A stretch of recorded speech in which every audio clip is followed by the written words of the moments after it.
بسم اللہ الرحمن الرحیم الحمد للہ رب العالمین والصلاة والسلام علی رسول الامین اما بعد۔ تو اب یہ سوال جواب کا پروگرام شروع ہوتا ہے۔ اپنی استطاعت کے مطابق انشاءاللہ جوابات دینے کی کوشش کروں گا۔ اللہ تبارک و تعالی حق بیان کرنے کی، حق سننے کی اور حق پر عمل کرنے کی توفیق عطا فرمائے۔ آمین۔ سوال ہے کہ نسائی شریف میں روایت ہے کہ یا رسول اللہ سلام علیکہ، تو آج اگر سلام اسی طرح بھیجا جائے تو اس پر اعتراض کیوں ہوتا ہے؟ ہمارا یہ سوال ہے کہ نسائی شریف میں وہ روایت کون سی ہے جس میں یہ لکھا ہے کہ نبی کریم صلی اللہ علیہ وسلم کی وفات کے بعد یہ نماز میں تشہد کے علاوہ صحابہ کرام یعنی قبر کے علاوہ، قبر اور تشہد کے علاوہ صحابہ کرام اپنی مسجدوں میں، اپنی مجلسوں میں یا رسول اللہ سلام علیکہ پڑھتے تھے؟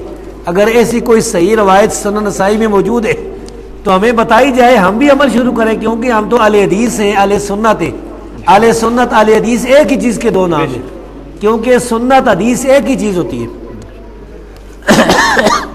اور ترمذی میں بھی حضرت علی سے قول منقول ہے کہ درخت و پتھر آپ پر سلام بھیجتے ہیں اور السلام علیکہ یا رسول اللہ کے الفاظ کے ساتھ۔ یہ مجھے نہیں یاد ہو کہ کون سی روایت ہے۔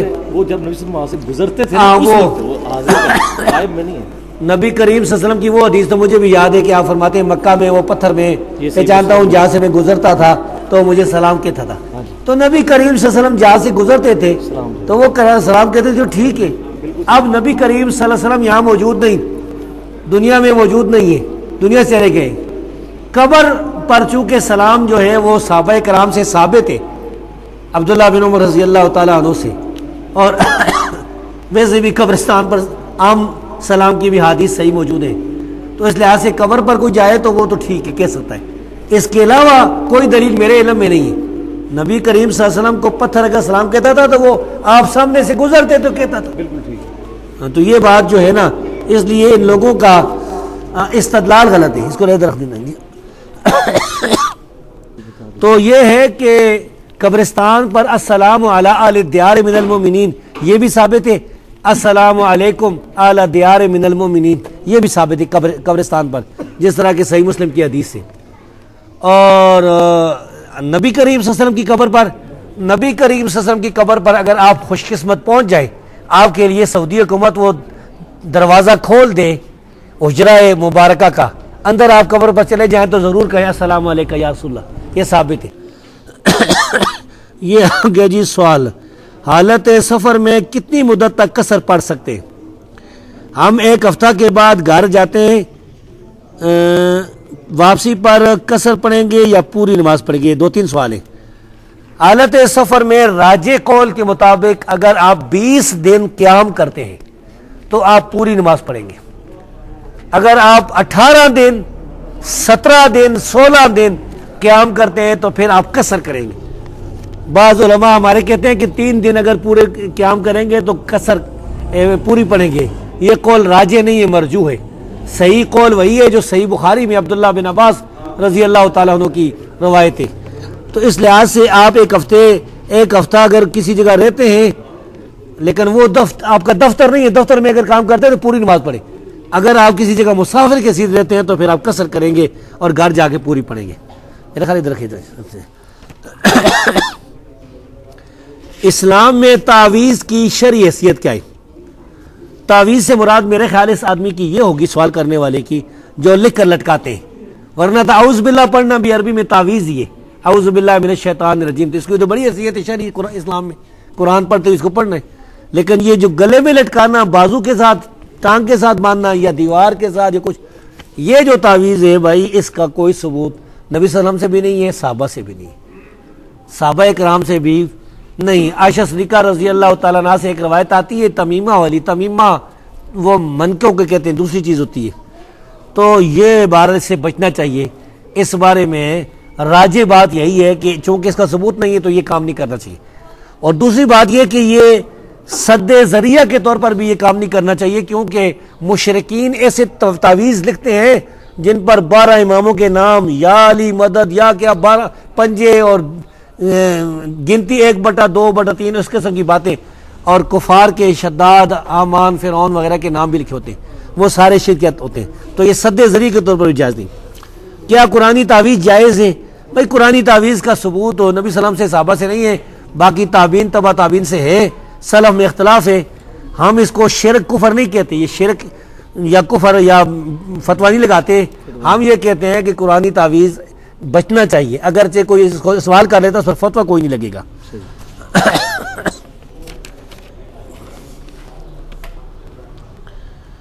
یہ حافظ صاحب بدعت کے بارے میں کہا جاتا ہے کہ اس کی کوئی تقسیم نہیں ہے کسی طریقے سے بھی، لیکن حضرت عمر رضی اللہ نے تراویح کے بارے میں جو نعم البدع کے الفاظ مال کیے ہیں وہ کس قسم میں جائیں گے؟ مان لیا کہ تراویح کی اصل موجود تھی، لیکن حضرت عمر تو بدعت کے استعمال کی. اس میں یہ ہے نا کہ بدعت کے بارے میں ایک ہوتی ہے لغت میں، ایک ہوتی ہے شریعت میں. دو قسم کی قسمیں علماء نے بیان کی ہیں. ایک بدعت لغوی بدعت ہوتی ہے، ایک شرعی بدعت ہوتی ہے. شرعی بدعت جو ہے ہر قسم کی گمراہی ہے. کل بدعت ضلالۃ وان رأى الناس حسنہ، جیسا کہ عبداللہ بن عمر رضی اللہ عنہ نے فرمایا، اور نبی صلی اللہ علیہ وسلم نے فرمایا کل بدعت ضلالہ. اب سیدنا عمر رضی اللہ تعالیٰ عنہ نے جو بدعت کہا ہے تو یہ لغوی معنوں میں کہا ہے، شرعی معنوں میں نہیں کہا، کیونکہ وہ کام تو ثابت ہے، بالکل صحیح. وہ کام تو بدعت ہے ہی نہیں. ہم کہتے ہیں کہ اس کو تم بدعت کہتے ہو تو یہ ایک لفظی بات ہے، اس کے ساتھ وہ کام جو ہے حقیقی بدعت نہیں بنتا. یعنی الفاظ انہوں نے جو استعمال کیے تھے وہاں پر یہ بدعت کا لفظ استعمال نہیں ہونا چاہیے تھا، لیکن انہوں نے استعمال کیے، تو اب یہ لغوی معنی سے یہ الفاظ ہو گئے. ہاں جی، لغوی لحاظ سے یعنی یہ کام بدعت نہیں ہے. تراویح کی جماعت یہ ثابت ہے رسول اللہ صلی اللہ علیہ وسلم سے، اس لیے یہ بدعت نہیں ہے. اس پر بدعت کے الفاظ استعمال کیے گئے لغوی معنوں میں بعد میں. اچھا جی،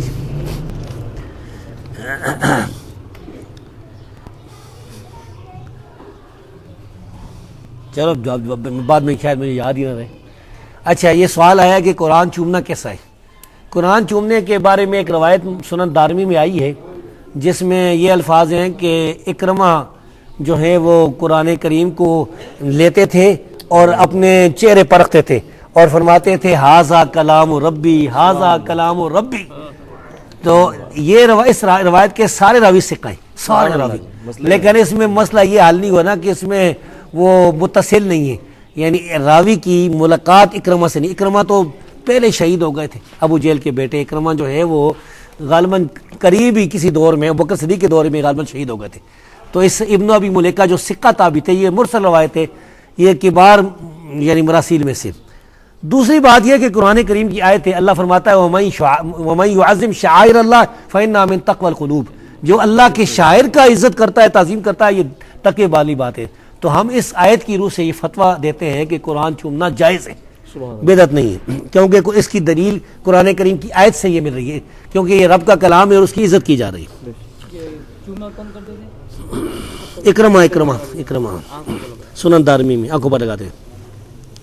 اچھا، اس بخاری اور دیگر کتب کے اندر جو حضرت عائشہ کی حدیث ہے جس میں ہے کہ ان کے پاس 2 لڑکیاں کچھ اشعار پڑھ رہی تھی اور دف بجا رہی تھی، تو حضرت ابوبکر ان کے حجرے میں داخل ہوئے اور رسول صلی اللہ علیہ وسلم بھی وہیں لیٹے تھے. ابوبکر کو اس کا علم نہ تھا، انہوں نے حضرت عائشہ کو منع کیا تو رسول نے فرمایا کہ لِكُلِّ قَوْمٍ عید وَهَذَا يَوْمُ عِيدِنَا. کیا اسے گانے بجانے کا استدلال کیا جا سکتا ہے؟ اگر نہیں تو جو سکالر میڈیا پر آ کے استدلال کرتے ہیں ان کا جواب کیوں نہیں؟ ان کا تو جواب دیا جا چکا ہے. شاہد الحق قصری صاحب نے ایک پوری ان کی کتاب چھپی ہوئی ہے، ان کا وہ سکالر میں سمجھ گیا آپ جس طرف اشارہ ہے غامدی کی طرف. تو مسئلہ یہ ہے کہ یہ جتنی یہ حدیث میں الفاظ ثابت ہیں یہ ٹھیک ہے. دف بجانا عید کے دن یہ ثابت ہے تو دف بجانا جائز ہے. اس کے علاوہ اشعار اگر شرکیہ نہیں ہے تو پڑھنا جائز ہے. تو اس کے علاوہ گانے بجانے کی حرمت کے بارے میں صحیح حدیث موجود ہے. نبی کریم صلی اللہ علیہ وسلم کی ایک حدیث صحیح بخاری میں یستحلون المعازف، آپ نے فرمایا یعنی قیامت کی نشانیوں میں سے کچھ ایسے لوگ ہوں گے جو گانے بجانے کے آلات کو حلال سمجھیں گے. یہ صحیح بخاری میں حدیث موجود ہے اور صحیح حدیث اس پر ابن حزم کی جرح مردود ہے. اس طرح یہ بھی حدیث صحیح ہے جو سیدنا عبداللہ بن عباس رضی اللہ تعالیٰ عنہ سے مسند احمد سنن ابی داؤد وغیرہ میں کہ نبی کریم صلی اللہ علیہ وسلم فرمایا الکوبہ تو حرام، کوبہ تبل ڈولکی یہ حرام ہے۔ اس کے علاوہ اور بھی ہیں، ہمارے پاس ایک کتاب بھی ہے احادیث المعازف فی المیزان، شیخ عبداللہ بن یوسف الجدی العراقی انہوں نے لکھی ہے، بڑی زبردست کتاب ہے، اس میں صحیح روایتیں انہوں نے کی، قرآن کریم کی آیت سے بھی استدلال کیا ہے وَمِنَ النَّاسِ مَن يَشْتَرِي لَهْوَ الْحَدِيثِ، اس سے بھی استدلال کیا اس کے حرام ہونے پر۔ اچھا جی اگر عید میلاد النبی کی اصل قرآن و حدیث سے نہیں ہے تو پھر سیرت النبی کانفرنس اور شہدائے کشمیر کانفرنس کی اصل کیا ہے؟ لیکن میلاد میں بھی اللہ اس کے رسول کا نام لیا جاتا ہے اور نحو و صرف اور قرآن پر بھی اعراب نبی کے فرمانے کے بعد لگائے گئے۔ یہ ایک سوال ہے، بہت سی باتیں۔ عید میلاد النبی سے مراد کیا ہے آپ کی؟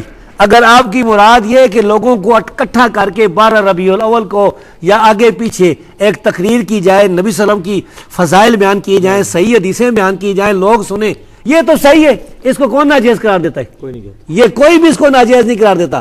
12 ربیع الاول ہو، 14 ربیع الاول ہو، جب بھی ہو رسول اللہ صلی اللہ علیہ وسلم کی تو خوبیاں بیان کریں، ورفعنا لک ذکرک۔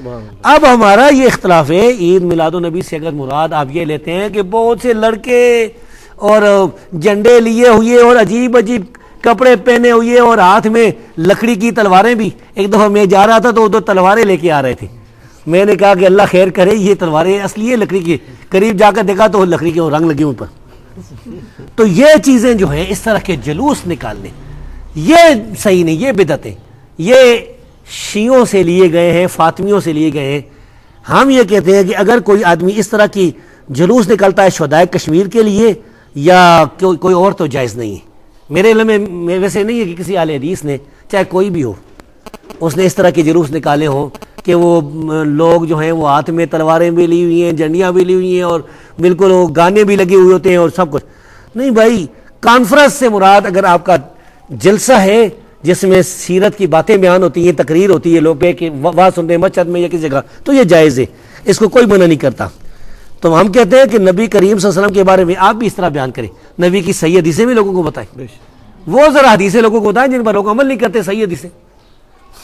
ہمارا ایک دوست جانا، مجھے لطیفہ یاد آ گیا، وہ دیوبندیوں سے اہل حدیث ہو گیا، تبلیغی جماعت والوں سے، ہمارے علاقے میں بھی موجود ہے، وہ ان کا متکلم تھا، اس کو لے گئے وہ سے روزے پر، تو انہیں کیا پتا تھا، تو فیدین تو خیر انہوں نے دیکھ لیا تھا لیکن انہیں نہیں پتا تھا کہ کیا ہوتا ہے۔ اس کو جب مغرب کے بعد اس کو کھڑا کیا نا متکلم بنا کر، تو شروع ہو گیا، انہوں نے سارے شرکیہ واقعات جتنے بھی تھے نا تبلیغی نصاب میں اور فضائل صدقات میں چن چن کر بیان کیے۔ انہوں نے کہا ہمارا بزرگ 12 دن جو ہے وہ ایک وضو سے ساری نمازیں پڑھتا تھا، لوگ سارے دیکھ رہے ہیں غصے میں، اور بھی بڑے بڑے، وہ اتنے شرمندہ ہوئے تبلیغی جماعت والے جب لوگ سارے مخالف ہو گئے کہ یہ کیا ہے، یہ تبلیغ ہے، یہ نہیں مانتے آپ۔ اس کے بعد انہوں نے کہا، وہ شفیق نام اس کو، لوگوں نے ان تبلیغی جماعت نے کہا کہ بس جی آپ آ جائیں، ضرورت نہیں ہے۔ تو بھائی لوگوں کو صحیح طرح بتائیں اور نہ ہو صرف لگائیں۔ بھائی اعراب کی مثال میں بیان کرتا ہوں یہ کہ اگر یہ اعراب جو ہے نا یہ نہ بھی ہو، قرآن اسی طرح پڑھنے کا جس طرح لکھا ہوا ہے۔ مثال کے طور پر ہم کسی کا نام لیتے ہیں نا، ہم کہتے ہیں کہ مثال کے طور پر یہ امریکہ کا کیا صدر اس وقت، اس کا کیا نام ہے؟ اوباما۔ ہم مثلا کہتے ہیں اوباما کافر ہے، الف کے اوپر زبر لگاتے ہیں، ہاں اوباما کافر، کاف کے اوپر زبر، فے کے نیچے زبر، یہ اگر نہ بھی لگائیں تو اس کو پڑھیں گے یہی، اب اوباما کافر ہے، جس کوئی اور طریقہ ایجاد کر لیں۔ اس لیے میں نے ایک آدمی کو کہا تھا، میرے پاس آیا، میں نے کہا تو پڑھے گا اسی طرح الحمدللہ رب العالمین، تو یہ نہیں پڑھ سکتا الحمدللہ یا اس طرح کے الفاظ، یہ نہیں پڑھے گا، کافر ہو جائے گا۔ سنن نبی داؤد میں کعبہ کی طرف تھوکنے کو والے کو امامت سے اتار دیا، کعبے کی طرف پاؤں کرنا کیسا ہے؟ بھائی پاؤں نہیں کرنے چاہیے، اگرچہ واضح دلیل موجود نہیں ہے، لیکن چونکہ ہمارے معاشرے میں اس کو توہین سمجھا جاتا ہے تو عرف کا خیال رکھنا چاہیے۔ نبی کریم صلی اللہ علیہ وسلم بھی عرف کا خیال رکھتے تھے، اسی لیے تو آپ نے منافقین کو قتل نہیں کیا کہ لوگ یہ نہ کہیں کہ اپنے ساتھیوں کو قتل کرتا ہے۔ تو یہ کعبے کی طرف تھوکنے والی جو حدیث ہے کہ امامت سے ہٹا دیا تھا، یہ روایت صحیح ہے، ہاں تو قبلہ کی طرف پاؤں نہیں کرنے چاہیے۔ قضا نماز ہو سکتی ہے یا نہیں؟ قضا نماز کس طرح پڑھا جائے؟ قضا نماز بھائی ہو سکتی ہے. کل آپ اگر سوئے رہ گئے، آج سوئے رہ گئے، تو جب اٹھیں گے نماز قضا آپ پڑھیں گے. قضا سے مراد اگر آپ کی یہ ہے کہ 20 سال پہلے کی نمازیں آپ کی رہ گئی ہیں تو اس کا کوئی ثبوت نہیں پڑھنے کا، وہ توبہ کریں اور نفل پڑھیں. جی کوئی مسئلہ تھا؟ اچھا، کچھ ایسے مسائل ہیں جن کا بالکل جواب نہیں دوں گا. ہر مسئلے کا جواب دینا ضروری نہیں ہوتا. شیطانی اور شرارت کے لیے یہ بھی ایک آیا ہے سوال، تو اس کا بالکل جواب نہیں دوں. اچھا جی، کسی سوال کا ایسے کبھی بالکل سوال نہ لکھے کہ فلاں کے پیچھے نماز ہوتی ہے کہ نہیں، کسی سوال کا جواب نہیں دوں گا. نماز جانے اور آپ جانے. اچھا جی، اللہ تعالیٰ قرآن پڑھا جائے تو خاموش رہو، یعنی اللہ فرماتا ہے، مگر نماز میں امام کے پیچھے اہل حدیث فاتحہ وغیرہ پڑھ کر کیا قرآن کی آیت کا انکار نہیں کر رہے؟ بھائی نہیں کر رہے، اس لیے کہ اللہ تبارک و تعالیٰ قرآن میں فرماتا ہے فَقْرَؤُوا مَا تَيَسَّرَ مِنَ الْقُرْآنِ. اے نبی کریم صلی اللہ علیہ وسلم اور نبی کریم صلی اللہ علیہ وسلم کے مقتدیوں صحابیوں، تم سب کے سب قرآن پڑھو جو میسر ہو. سورہ مزمل میں اب وہ سیاق و سباق دیکھیں، نبی صلی اللہ علیہ وسلم نماز پڑھاتے تھے، صحابہ کے آپ کے ساتھ صحابہ نماز پڑھتے تھے. کس طرح آتا ہے، ان ربک یعلم انک تقوم ادنی من ثلثی اللیل وثلثہ ونصفہ وطائفۃ من الذین آمنوا معک من الذین معک. تو یہ اصل میں قرآن یاد بھی ہونا، تو جب بیان آدمی کر رہا ہو تو کدھر آتا ہے ذہن میں، پیچھے سے آیت پڑھتے جائے تو پھرتی ہے. تو بہرحال اللہ فرماتا ہے فقرؤوا ما تیسر من القرآن، تو اس پر ہم عمل کرتے ہیں. دوسرا یہ ہے کہ یہ قرآن جب پڑھا جائے تو خاموش ہو. یہ آیت جو ہے بھائی آپ کے بزرگ کہتے ہیں یہ کافروں کے بارے میں نازل ہوئی ہے، مسلمانوں کے بارے میں نہیں نازل ہوئی. کافر کیا کرتے تھے؟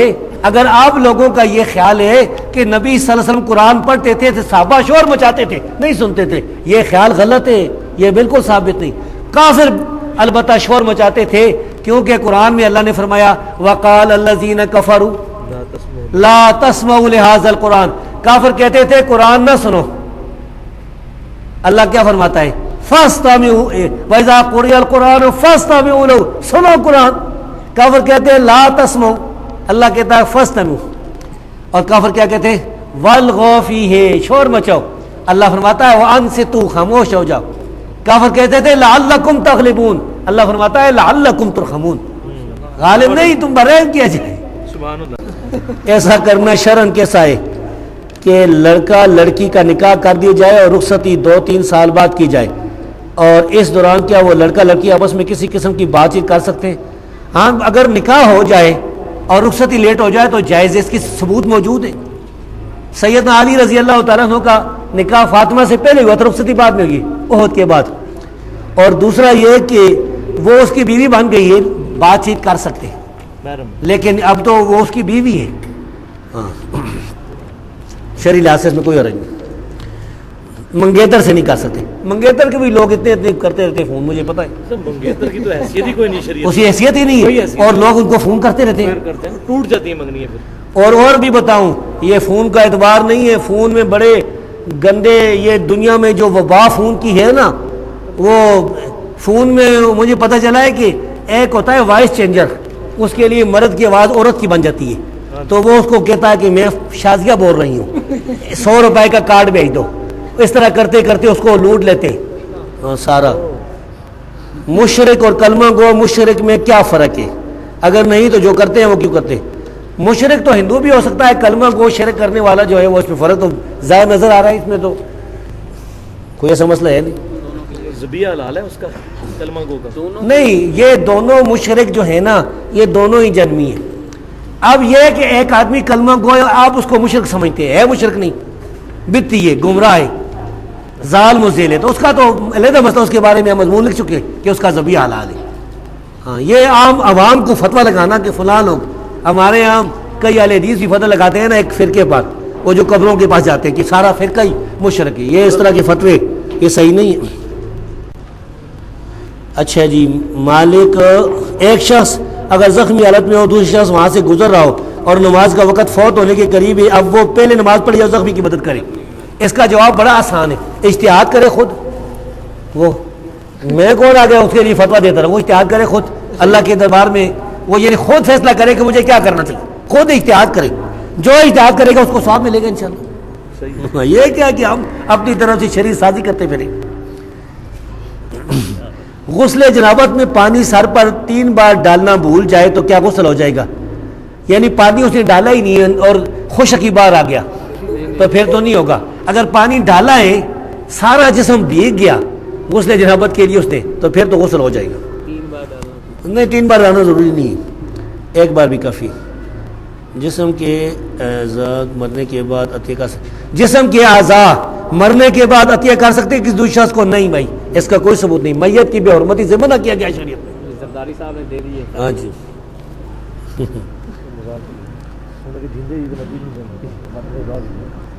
یہ ایک سوال ہے, کیا حضرت عمر رضی اللہ عنہ, یہ ایک دلچسپ سوال ہے جی, کیا حضرت عمر رضی اللہ عنہ کی مونچھ, ایک تو سینسر ہو گیا, ایک کا جواب ہے, مونچھیں موڑی ہوئی تھیں یعنی اس طرح مونچھیں بڑی بڑی. ایک شخص نے واقعہ بیان کیا, کیا یہ واقعہ صحیح سے ثابت ہے؟ بالکل جی, یہ بات ثابت ہے کہ سیدنا عمر رضی اللہ تعالیٰ عنہ کی مونچھیں بڑی تھیں اور ان کو تاؤ بھی دیتے تھے. کان یفتل شاربہ, وہ اس کو تاؤ بھی دیتے تھے. یہ امام احمد بن حنبل کی کتاب العلل میں صحیح روایت موجود ہے, طبرانی کے المعجم الکبیر میں. لیکن ساتھ ہی یہ بھی ثابت ہے کہ عبداللہ بن عمر رضی اللہ تعالیٰ مونچھیں اتنی کتراتے تھے کہ جسم نظر آتا تھا. نبی کریم صلی اللہ علیہ وسلم نے مونچھوں کو کٹوانے کا حکم دیا ہے. اب بہتر یہ ہے کہ مونچھیں کٹائی جائیں, بالکل نہ ہو. اگر کوئی رکھ بھی لیتا ہے تو اس کو کاٹے گا یہاں سے اگر بڑی ہو جاتی ہے تو ٹھیک ہے, داڑھی نیچے پوری ہوگی. اس طرح پھرواتے ہیں, اس طرح پھروانا جو ہے یہ نبی صلی اللہ علیہ وسلم سے صحابہ تابعین ثابت نہیں ہے, لیکن تبع تابعین سے سفیان بن عیینہ رحمۃ اللہ علیہ ثابت ہے. بہتر یہ ہے کہ اس طرح نہ پھرائی جائے, مشین پھرائی جائے. مسلم میں تو نہیں آتا یہ. ہاں جی, نہیں مسلم میں نہیں آتا, کیونکہ سفیان بن عیینہ مکہ کے جو بڑے محدث تھے ان سے یہ ثابت ہے. ہاں بس نہیں کرنا. اگر کوئی آدمی کہے یا عالم کہے کہ قرآن کی روح سے اہل ایمان عیسائی اور یہودی بھی ہو سکتے ہیں یا ہو سکتے ہیں, تو کیا ان کا کہنا درست ہے؟ بالکل باطل ہے, بالکل غلط ہے. قرآن کی روح سے یہودی اور عیسائی بالکل مسلمان نہیں ہیں, اہل ایمان نہیں ہیں. جب تک نبی پر ایمان نہیں لائیں گے, قرآن پر ایمان نہیں لائیں گے, تو وہ کبھی مومن نہیں ہو سکتے. وہ قرآن کی آیت کو جو وہ ان الذین آمنوا والذین ہادوا والنصارى والصابین غلط استدلال کرتے ہیں, اس میں ہادو والنصارى وہ ہے جو نبی صلی اللہ علیہ وسلم پہلے گزر گیا دنیا میں. نبی صلی اللہ علیہ وسلم آ گئے, اب کوئی کسی کے لیے کوئی راستہ نہیں ہے. صحیح مسلم کی حدیث ہے, رسول اللہ صلی اللہ علیہ وسلم فرمایا کہ اس ذات کی قسم جس کے ہاتھ میں, جس کے قبضے میں میری جان ہے, میرے آنے کے بعد جس نے میرے بارے میں سن لیا نا اور پھر مجھ پر ایمان نہ لایا, چاہے یہودی ہے چاہے عیسائی ہے, وہ اللہ ادخلہ اللہ النار, اللہ اس کو جہنم میں داخل کرے گا. یہودی اور عیسائی کا کیوں ذکر کیا؟ اصل میں دنیا کی یہ آسمانی مذاہب میں 2 بڑے مذہب تو یہی ہیں, باقی تو اتنے بڑے نہیں. جب یہودی اور عیسائی دوزخ میں جائیں گے تو ہندو اور بدھ تو بدرجہ اولا جائیں گے. یہ بات ہے. اگر کوئی عالم کہے کہ عیسائی میری مسجد میں آ کر اپنی عبادت کریں, مجھے کوئی اعتراض نہیں, اس کے بارے میں آپ کیا کہتے ہیں؟ باطل ہے, غلط بات ہے, یہ ہماری مسجدوں میں نہ ہے. عیسائی جو ہے بالکل اس آدمی کو کہیں کسی دلیل بیان کرے اس کی. ساتھ وہ ہندوؤں کو بھی اجازت ہے کہ ساتھ بت بھی لیتے جائیں, یا عیسائیوں کو کہ مریم کا اور یا عیسیٰ علیہ السلام کے بت بھی لیتے جائیں, معاذ اللہ. صدقہ کس انداز میں دینا چاہیے؟ بعض لوگ صدقے کے طور پر بکرا وغیرہ دیتے ہیں, کیا یہ صحیح ہے؟ بکرا صحیح ہے, لیکن بہتر یہی ہے کہ صدقہ کوئی مستحق ہے اس کی امداد کر لی جائے. ایک غریب آدمی اس کے گھر میں آٹا نہیں ہے, اس کو بھائی آٹا دے دیں. یہ بکرے والی رسم ہے ہمارے یہاں چلی ہوئی, لیکن اس سے بہتر یہ ہے کہ رقم وغیرہ دے دی جائے. ایسا کھانا کھانا ہو جو ہو تو اللہ کے نام پر مگر کسی دن سے خاص کرنا, مثلا میلاد ختم وغیرہ کے ساتھ, یہ کھانا درست ہے؟ اس سے بچنا جو ہے وہ درست ہے. 12 ربیع الاول کو چکوال میں جو واقعہ اس کی حقیقت پر روشنی ڈالیں. مجھے تو یہ سارا واقعہ جھوٹا نظر آتا ہے. اگر کوئی آدمی تحقیق کرنا چاہے تو وہاں اس گاؤں میں جو اہل حدیث صحیح العقیدہ ہے لوگ نا, ان سے جا کے پوچھ لیں. دوسرے لوگوں کا تو بریلویوں کو تو کوئی اعتبار نہیں اہل بدعت کا. یہ تو جس زمانے میں ہم جا رہے ہیں اس میں سب کچھ ہو سکتا ہے. اتنا بڑا 6 فٹ کا پاؤں, وہ نبی کریم صلی اللہ علیہ وسلم کا. آپ کو پتا ہے کہ نبی کریم صلی اللہ علیہ وسلم کا جو جسم وارا تھا عام انسانوں جیسا تھا, اور قبریں موجود ہیں ابھی. قبر بھی موجود قبریں موجود, نبی صلی اللہ علیہ وسلم کی, ابو بکر صدیق, حضرت عمر کی, تینوں قبریں موجود ہیں. اور اس طرح صحابہ کی قبریں بھی موجود ہیں، کچھ نہ کچھ قبریں ابھی موجود ہیں. تو یہ ہمارے جیسے یعنی ان سے یہ ہو سکتا ہے 6 فٹ 6.25 فٹ 6.5 فٹ 5.5 کیا ہوتا ہے وہ 6 فٹ کا پاؤں ہے تو 40 فٹ کا نبی صلی اللہ علیہ وسلم ہوں گے نا. ہاں جی حساب سے جب ہم کرتے ہاں ہیں جی. تو یہ سارا جھوٹ ہے جی. کیا رفع دین کے بغیر نماز ہو جاتی ہے؟ مجھے تو نہیں پتہ بھائی. رفع دین جو ہے نبی کریم صلی اللہ علیہ وسلم کی سنت ہے، اللہ کے رسول سے رفع دین کا کرنا ثابت ہے، نہ کرنا کوئی ثابت نہیں، کوئی حدیث صحیح نہیں اللہ کے رسول سے کہ آپ نے رفع دین کے بغیر نماز پڑھی. باقی ہو جاتی ہے کہ نہیں یہ آپ جانے اور آپ کا کام. صحیح. آگے لکھا ہے جی کیا امام ابو حنیفہ سے رفع دین ثابت ہے؟ بھائی ان سے ثابت نہیں ہے، نبی کریم صلی اللہ علیہ وسلم سے ثابت ہے، صحابہ سے ثابت ہے، ابوبکر صدیق سے ثابت ہے، اسی طرح علی رضی اللہ تعالیٰ عنہ سے ثابت ہے. تو نیچے آنے کی تو خاص ضرورت نہیں. امام حنیفہ نے بغیر رفع دین کی حدیثیں کہاں سے اکٹھی کی؟ انہوں نے کوئی حدیثیں اکٹھی نہیں کی. اگر وہ کوئی حدیثیں اکٹھی کرتے تو کتاب چھوڑ کے جاتے. کدھر ہے وہ کتاب؟ وہ ہمیں بتائیں جو انہوں نے حدیثیں اکٹھی کی ہیں. یہ تو میں بتاتا ہوں انہوں نے جو بتایا وہ سارا بلیک آؤٹ ہے. اب موطا امام محمد کے نام سے جو کتاب ہے اس کا لکھنے والا محمد بن حسن بن فرقد الشیبانی محدثین کے نزدیک ضعیف راوی تھا. امام احمد بن حنبل رحمہ اللہ وہ اس پر جرح کرتے ہیں. امام ابن معین فرماتے ہیں لیسا بشیء، یہ کچھ بھی نہیں بلکہ یہ بھی صحیح ثابت ہے. فرماتے ہیں کذاب ہے. قاضی ابو یوسف کہتے تھے یہ مجھ پر جھوٹ بولتا ہے. اور بھی جرح موجود ہے ابن فرقد پر. تو وہ تو گئی امام حنیفہ رحمۃ اللہ علیہ تو بری ہوئی.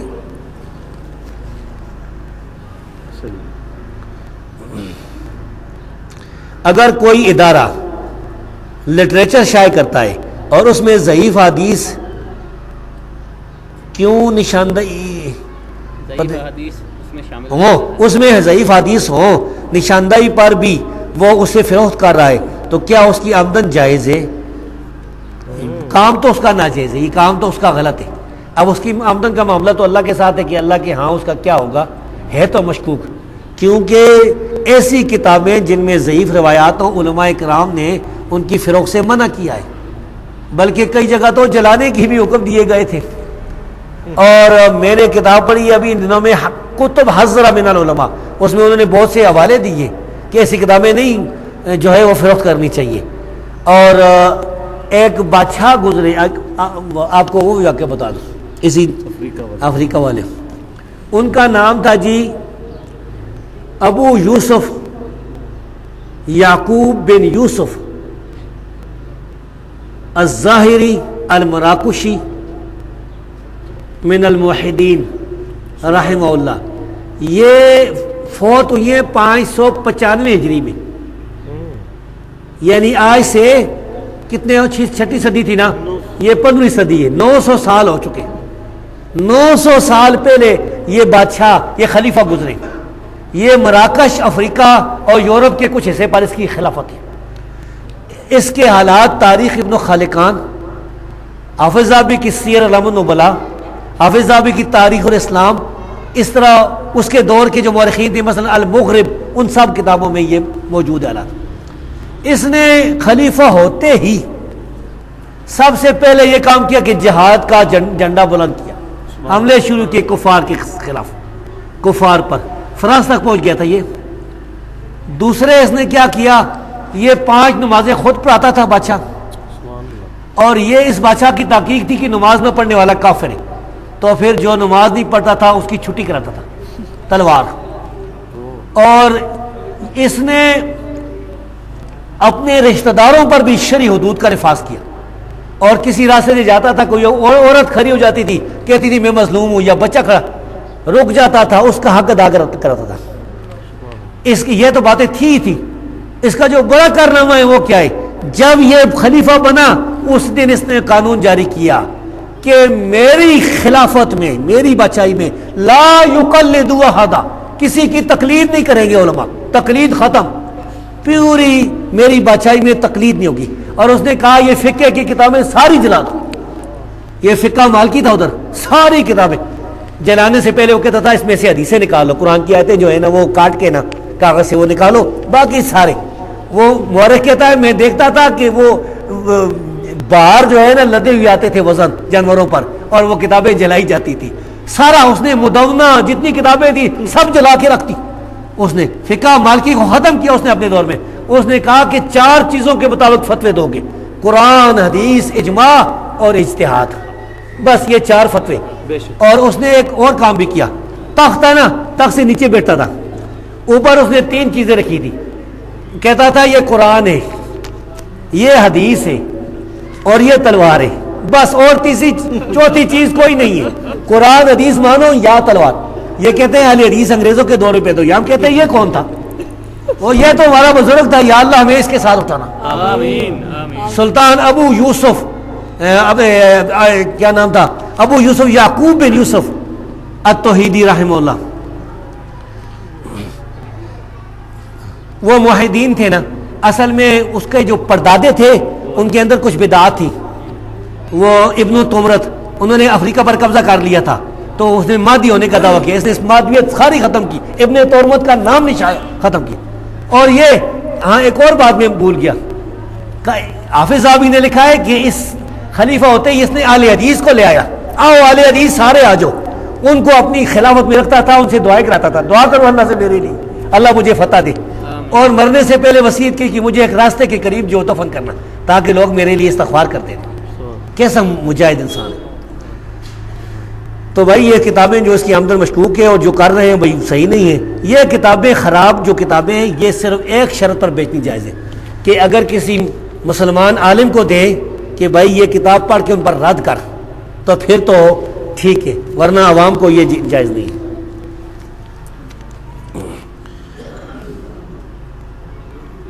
سورہ بنی اسرائیل کی آیت نمبر 71 میں ہے کہ لوگوں کو قیامت کے دن اماموں کے ساتھ پکارا جائے گا۔ میرا سوال ہے کہ قیامت کے دن لوگوں کو کس طرح پکارا جائے گا، والد یا والدہ کا نام؟ یہ جو آیتیں نا، یوم ندعو کل اناس بامامہم، اس کے 2 معنی ہیں مفسرین نے کیے، ایک تو نامہ اعمال سے بلایا جائے گا، کسی کے دائیں ہاتھ میں کسی کے بائیں ہاتھ میں، یہ بھی معنی بالکل صحیح ہے، ایک ان کے امام سے بلایا جائے گا۔ اب جس کی اطاعت کرتے تھے، جس کی اتباع کرتے تھے، اس کے ساتھ بلایا جائے گا۔ ہاں یہ فرعون والے ہیں، یہ نمرود والے ہیں، یہ شداد والے۔ اور حافظ جلال الدین سیوطی نے اور ابن کثیر دونوں نے لکھا ہے کہ اس جو آیت ہے، یہ آیت اہل حدیث کی سب سے بڑی فضیلت ہے، کیونکہ لأن امام النبی صلی اللہ علیہ وسلم، کیونکہ اہل حدیث کا امام نبی ہے، ان کو نبی کے ساتھ بلایا جائے گا، ادھر امام حنیفہ کے ساتھ بلایا جائے گا۔ اور یہ بھی ہو سکتا ہے کہ امام حنیفہ رحمۃ اللہ سے ہمارے ساتھ آئے، انہیں کہا جاؤ، انہوں نے تو امام ابو حنیفہ رحمۃ اللہ علیہ تو نہیں کہا تھا کہ حنفی بن جاؤ، نہیں فرمایا۔ میرا یہ چیلنج ہے، وہ احمد رضا خان بریلوی کہتا ہے نا کہ اگر اہل حدیثوں کی بات مان لیں تو 1100 سال کے جو ہمارے علماء ہیں وہ مشرک ہو جاتے ہیں، ہاں 1100 سال کے سلف سالین چھوڑنے پڑتے۔ میں یہ چیلنج کرتا ہوں، احمد رضا تو چلو مر گیا، بریلویوں کو دیوبندیوں کو، کہ یہ 1400 سال میں صحابہ، تابعین، تبع تابعین، اس کے بعد صدیاں، مجھے بتائیں ایک عالم، 2 عالم، 3 عالم جو امت کے مستند عالم تھے جو کہتے ہیں لوگوں مقلد بن جاؤ، قرآن حدیث چھوڑ دو، آنکھیں بند کر کے اماموں کے پیچھے چلو، ہم مقلدین ہیں، کوئی بھی ایسا نہیں۔ کوئی بھی بلکہ ابھی میں نے ایک مضمون لکھا ہے، کل فارغ ہوا ہوں، اور میں نے 100 ایسے علماء لکھے جن کے بارے میں محدثین نے لکھا لا یقلدو حدن کانا غیر مقلد، یعنی یہ تقلید نہیں کرتا تھا، وہ جوش میں 110 لکھے گئے 100 اعلان میں نے 100 کیا نا، ہر صدی میں 10، ہر صدی صحابہ، تابعین، تبع تابعین۔ تو ہم کہتے ہیں کہ تم کوئی 2 4 کوئی 10 کو پیش کرو، جو لوگوں یہ جو جن کو تم اپنا بناتے ہو حنفی، یہ تمہارے جو علماء ہیں مثال کے طور پر ذیلی، عینی، یہ سارے تقلید کے مخالف تھے، حتیٰ کہ شاہ ولی اللہ نے کتنی مخالفت کی، شاہ ولی اللہ جو تمہارا حنفی ہے، صوفی ہے، وہ بھی تقلید کی، جو حجت اللہ البالغہ اس کی پڑھ لو، پر خچے ہو رہا ہے، وہ کہتا ہے جو رفضین کرتا ہے مجھے اچھا لگتا ہے، جو نہیں کرتا۔ اور کراچی سے 2 بندیوں نے دارالشاہت والوں نے یہ کتاب چھاپی حجت اللہ البالغہ اردو میں، اس کا چینج کر دیا، وہ کہتے ہیں کہ جو رفضین نہیں کرتا مجھے اچھا لگتا ہے۔ ایسے ظالم ہیں۔ اگلا فکرہ بھول کے چینج کرنا، ہاں آگے لوگوں کو بھائی یہ والدہ کے ساتھ پکارنے والی حدیث ضعیف ہے، لوگوں کو والد کے ساتھ پکارا جائے گا۔ اور امام بخاری رحمہ اللہ فقیہ تھے، انہوں نے صحیح بخاری میں دلیل پیش کی ہے، باپ ادا ہے کہ لوگوں کو والدین باپ کے ساتھ پکارا جائے گا، اور دلیل پیش کی ہے کہ عبداللہ بن عمر نے فرمایا قیامت کے دن جو غدار ہوگا نا دنیا میں غدار وعدہ خلافی کرنے والا زرداری جیسا وعدہ کر کے بجلی لے آئیں گے بجلی کوئی بھی نہیں تو کیا ہے غدار جو ہوگا وعدہ خلاف اس کے پاس لکل غادر لواء یوم القیامہ جھنڈا ہوگا اس کے پاس پتہ نہیں کتنا بڑا جھنڈا ہوگا زرداری کے پاس اگر توبہ نہ کی تھی تو پھر کیا ہوگا کہا جائے گا ہاذی غدرۃ فلان ابن فلان یہ فلانا آدمی جو ہے فلانے کا بیٹا یہ اس کی غداری ہے تو اسے بن فلان سے استدلال کیا امام بخاری نے کہ والدین باپ کے ساتھ پکارا جائے گا ماں والی حدیث تو ضعیف ہے حضور صلی اللہ علیہ وسلم پر پہلی وحی آنے کے بعد جو حیرت ناک صورت واقع ہوئی کیا کسی اور نبی پر بھی ایسی کیفیت ظاہر ہوئی؟ بھائی ہمیں اس کی تحقیق کی کوئی ضرورت نہیں ہے موسیٰ علیہ السلام کے بارے میں آتا ہے کہ اللہ تعالیٰ نے جب ان کو وہ لاٹھی کو اجدا بنایا تو ڈر کے ساتھ بھاگنے شروع ہو گئے پیٹ پھیر کے بھاگے فرمایا اقبل ولا تخف فرمایا آجا ڈر نہیں انک من الآمنین تو اس بارے میں خاموشی اختیار کرنا نبی کریم صلی اللہ علیہ وسلم کے بارے میں یاد رکھو یہ کہ ایک ایسا لفظ زبان سے نہ ادا کرنا کہ جس میں آپ کی گستاخی ہو جائے اہل حدیث کا تو یہ عقیدہ ہے کہ رسول اللہ صلی اللہ علیہ وسلم کی چادر کو برا کہنے والا کافر ہے سبحان اللہ رسول اللہ کی چادر کی گستاخی کرنے والا کافر ہے خبیث کیا دیوار کے بچوں یعنی میرا حال دیور کے ہوں گے لکھا ہے کیا دیوار کے بچوں اور جیٹ کے بچوں مراد دیور کے ہوں گے یہ کمپوزنگ کی غلطی ہے جیٹ کے بچوں سے پردہ واجب ہے بھائی پردہ جو ہے کرنا چاہیے بادشاہی مسجد میں جو تبرکات رکھے گئے ان کی شرعی صورت کیا ہے ادھر لکھا ہوا یہ منسوب ہے یعنی اس کی صحیح سند نہیں ہے کاش کہ وہ صحیح ہوتے ہم کہتے ہیں کہ اللہ کے رسول کا ایک بال ہمیں مل جاتا نا ساری دنیا ساری جائیداد جو ہے نا وہ چلی جاتی وہ ایک بال مل جاتا ہمارے لیے جس طرح تابعین کہتے تھے وددت لو ان عندي شعرۃ من شعر رسول اللہ سوال ہے کہ منی کپڑے پر لگ جائے تو نماز پڑھنا جائز ہے جائز نہیں ہے بھائی منی نجس ہے اس کو دھوئیں اگر خشک ہو گئی اس کو کھرچیں اس کے ساتھ نماز جائز نہیں قرآن کی کسی آیت یا سورت کو علاج کے لیے خاص تعداد میں پڑھ سکتے ہیں اور خود پر دم کر سکتے ہیں جی ہاں جائز ہے اس کی دلیل وہ حدیث ہے صحیح مسلم کی کہ من استطاع ان ينفع اخاه فليفعل جو بھی اپنے بھائی کو نفع پہنچا سکتا ہے وہ کرے اور یہ بھی ہے کہ آپ نے فرمایا کہ تم اپنے دم درود مجھ پر پیش کرو جس میں شرک نہ ہو وہ سارے جائز ہے تو قرآن تو سارا توحید ہے اچھا ہمارے یہاں ایک اور الٹا مسئلہ شروع حضروں میں دو بندیوں نے پتہ نہیں آپ کے یہاں ہوئے ایک قاری ان کا آیا کراچی سے قرآن الٹا پڑھتا ہے ہاں یعنی ون ناس ہے نا تو آخری آیت پھر اس سے اس طرح پیچھے آتا یہ کام میں نے کہیں پڑھا نہیں سنا ہے یہ کدھر سے اور وہ کہتے ہیں کہ ماشاء اللہ وہ سارے اس طرح وہ بھی کہتے ہیں سبحان اللہ اللہ تبارک و تعالیٰ مجھے آپ کو قرآن حدیث اس پر ثابت قدم رکھے بس سوال جواب مجلس ختم ہوئی اسی کے ساتھ میں آپ سے اجازت لیتا ہوں اقول قولی ھذا واستغفر لی ولسائر المؤمنین آمین یا رب العالمین السلام علیکم